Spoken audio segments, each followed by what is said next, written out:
Nice little treatment step, Master Mask. This mask is so brightening, super, super hydrating. You can put it right under the eyes, great for all skin types. And this, we can take a little extra time even to massage into the skin. And we can even do a little gua sha with it too, because it gives a really nice slip. You're gonna take your gua sha tool, and you always wanna hold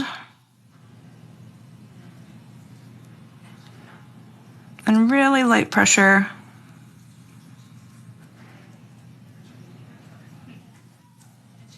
And you can go down for drainage.